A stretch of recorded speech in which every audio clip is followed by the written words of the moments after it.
Toastmaster, fellow Toastmasters, most welcome guest.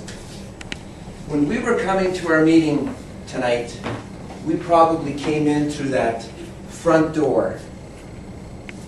But what I'd like to know is, if when you were coming in and there was somebody in front of you, were you walking directly behind them, or did you pick your own path?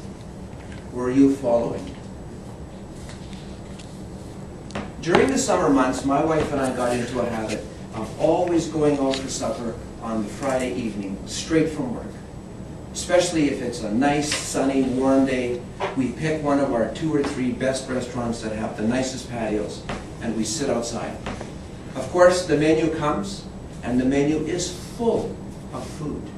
Superfluous choices. We don't know where to start. Funny thing though, this will also happen when we're on a holiday somewhere, in another city, eating at a brand new restaurant. A lot of choices. Finally, the momentous moment comes. The waitress comes and asks us, "What will you have?" And finally, narrowing it down, I pick this one item. And lo and behold, 9 times out of 10, the waiter or waitress will say, "That's my favorite."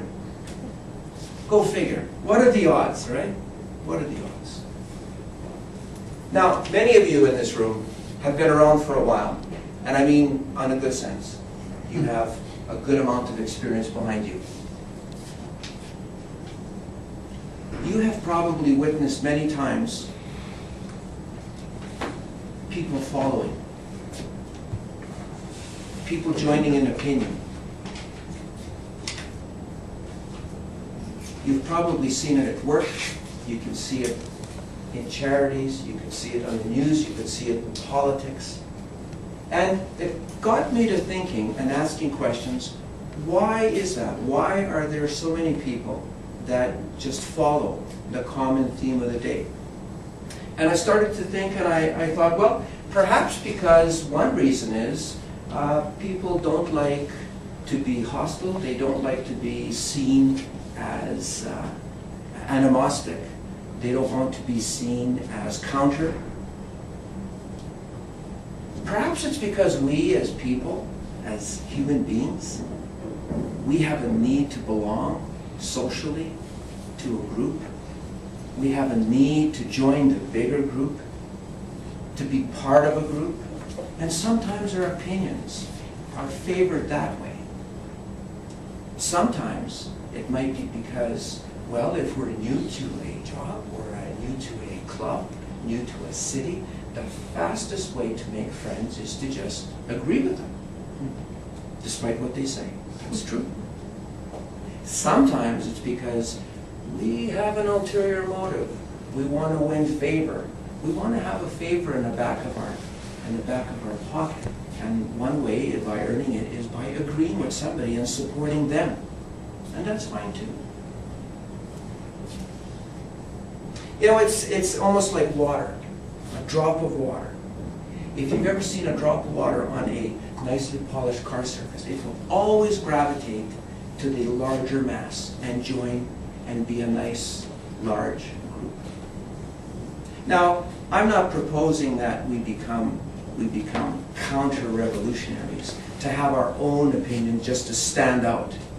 One of the things that I hope that us being Toastmasters and gaining confidence in our speaking, that we also gain confidence to be able to support our own opinions and not necessarily agree with everyone else's opinion, whatever the flavor of the day is.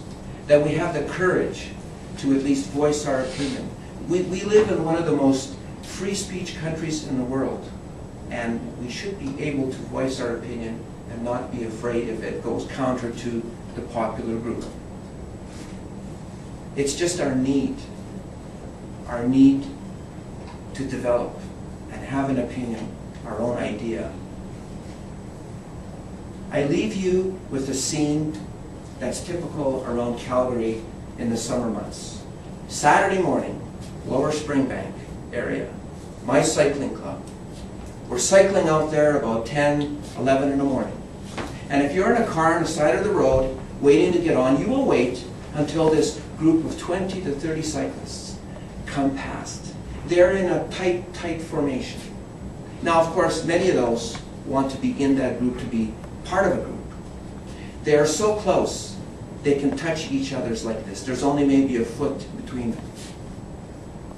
As they're gone, you will always see one or two cyclists about 50 to 100 feet behind.